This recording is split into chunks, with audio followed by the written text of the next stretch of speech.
இந்த நாளிலே கூட கர்த்தர் நமக்கு தருகிற ஒரு வார்த்தை, பட்டு போன விருட்சத்தை தழைக்க பண்ணினேன். கிறிஸ்துவில் பிரியமானவர்களே, ஆண்டவரும் இரட்சகருமாகிய இயேசு கிறிஸ்துவின் ஈடு இணையற்ற நாமத்தில் உங்களுக்கு அன்பின் வாழ்த்துக்களை தெரிவிக்கிறேன். நல்லா இருக்கிறீங்களா? எல்லாரும் ஆண்டவர் கிருபையில் நல்லா இருப்பீங்கன்னு கர்த்தருக்குள் நம்புகிறேன். ஒவ்வொரு நாளும் நம்முடைய நிஜம் தொலைக்காட்சியில் இந்த விசேஷித்த வார்த்தை நிகழ்ச்சி மூலமாக ஒவ்வொரு வேத வசனத்தையும் உங்களோடு கூட பகிர்ந்து கொள்வதில் மிக்க மகிழ்ச்சி அடைகிறேன். அநேகருக்கு பிரயோஜனமாய் ஆசீர்வாதமாய் கர்த்தர் இந்த வேத வசனத்தை வைத்திருக்கிறது நினைத்து மனதார ஆண்டவரை துதிக்கிறேன். இந்த நாளிலேயும் கூட வேதத்திலிருந்து ஒரு வசனத்தை உங்கள் முன்னால் வைக்கிறேன். எசேக்கியேல் 17ஆம் அதிகாரம் 24ஆம் வசனத்தில் நடுப்பகுதியில் ஒரு வார்த்தை சொல்லப்படுகிறது. பட்டுப்போன விருட்சத்தை தழைக்க பண்ணினேன் என்று வேதம் சொல்லுகிறது.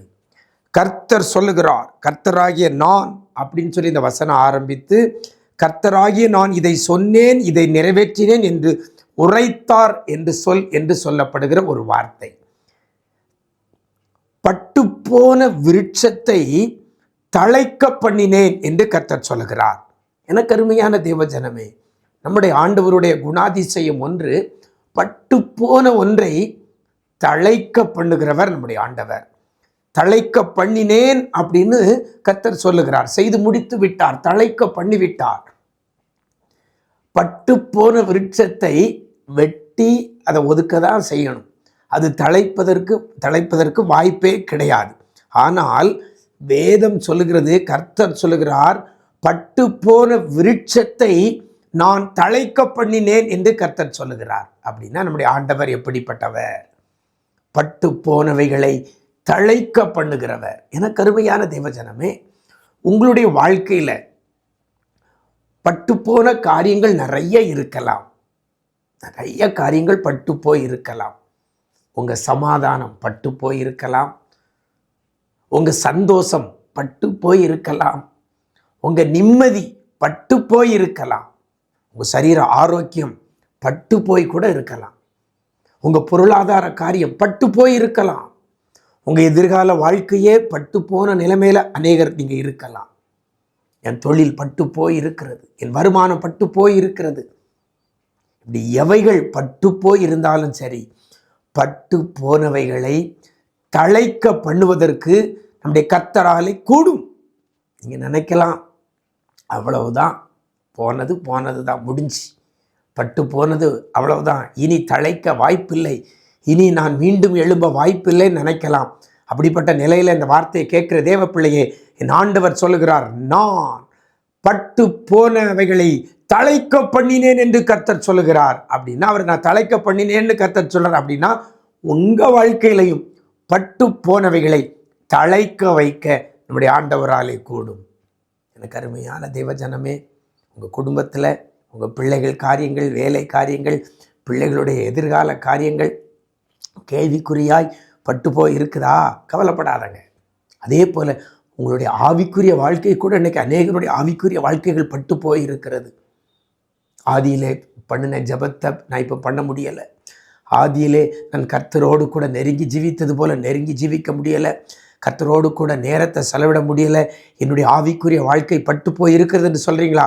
இன்றைக்கு ஆண்டவர் சமூகத்தில் நீங்கள் வந்து மீண்டும் உங்களை தாழ்த்தி தேவ சமூகத்தில் அர்ப்பணிப்பீர்களானால் எவைகள் உடைய வாழ்க்கையில் பட்டு போக பண்ணியிருந்தாலும் சரி, பட்ட நிலைமையில இருந்தாலும் சரி, பட்டு போன ஒரு மரத்தையே தழைக்க பண்ணுகிற தேவன் அவருடைய கரத்தின் சாயலாக, அவருடைய கரத்தின் கிரியையால் படைக்கப்பட்ட, அவருடைய சாயலாக படைக்கப்பட்ட உங்கள் வாழ்க்கையில், என் வாழ்க்கையில் பட்டு போனவைகளை தழைக்க பண்ண நம்முடைய தேவனாலே கூடும். விசுவாசிக்கிறீங்களா?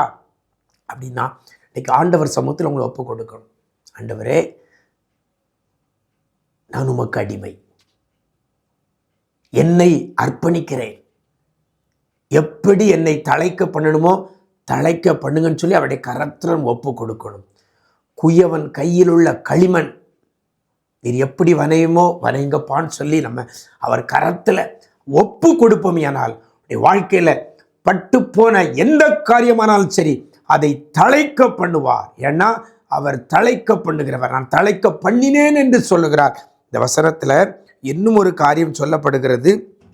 தாழ்ந்த விருட்சத்தை உயர்த்தினேன் அப்படின்னு கர்த்தர் சொல்றார். நான் தாழ்ந்த விருட்சத்தை உயர்த்தினேன், பட்டு போனவைகளை தழைக்க பண்ணினேன்.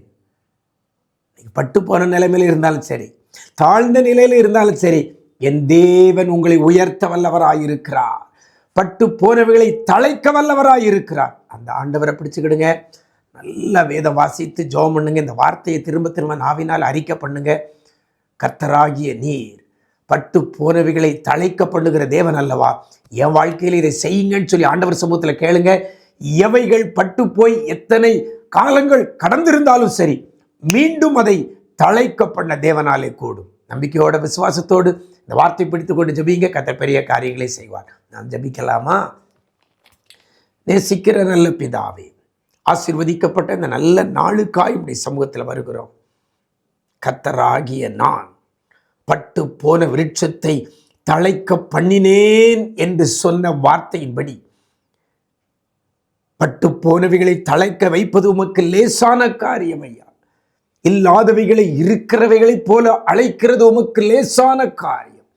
இந்த ஜெப வேளையில இணைந்திருக்கிற பிள்ளைகள், இந்த வார்த்தையை கேட்டு ஜெபிக்கிற பிள்ளைகள், எவை பட்டு போய் காணப்படுகிறதோ, சரீர காரியத்திலும் சரி, குடும்ப காரியத்திலும் சரி, கையின் பிரயாசத்திலும் சரி, பொருளாதார காரியத்திலும் சரி, எதிர்கால காரியத்திலும் சரி, ஆவிக்குரிய காரியத்திலும் சரி, எவைகள் பட்டு போயிருக்கிறதோ, எவைகள் தாழ்ந்து போயிருக்கிறதோ, எவைகள் காய்ந்து போயிருக்கிறதோ, அவைகளை எல்லாம் தழைக்கப்படுகிற தேவன் நீர் இருக்கிறபடியால் உமக்கு நன்றி சொல்லுகிறோம். பிள்ளையுடைய வாழ்க்கையில இழந்தவைகள், பட்டு போனவைகள், தாழ்ந்தவைகள் எல்லாவற்றையும் இந்த நாளிலே உம்மை நம்புகிற பிள்ளைகள், உம்மை உறுதியாய் பற்றி கொண்ட பிள்ளைகளுக்கு அவற்றையும் தழைக்க பண்ண போறதற்காக நன்றி செலுத்துகிறோம். உண்மையே நம்பி இருக்கிற பிள்ளைகளை பூரண சமாதானத்துடன் காத்துக்கொள்ளுங்க. தேவன் செய்ய போறதற்காய் நன்றி. கிருபைகள் பெருகட்டும். மீட்பர் இயேசுவின் மூலம் ஜெபிக்கிறோம் நல்ல பிதாவே. ஆமென், ஆமென். பிரியமானவர்களே, கர்த்தர் பேரில் நம்பிக்கையோடு கூட இருங்க. விசுவாசத்தில் உறுதியாக இருங்க. பட்டு போனவைகள் எவைகளாக இருந்தாலும் சரி, அதை நம்முடைய ஆண்டவர் இன்றைக்கு மீண்டும் மறுபடியும் உங்களுக்கு அதை தழைக்கும்படி கர்த்தர் செய்வார். நீங்கள் வாழ்ந்திருப்பீர்கள், நீங்கள் சுகித்திருப்பீர்கள். கர்த்தர் உங்களை ஆசீர்வதிப்பார்.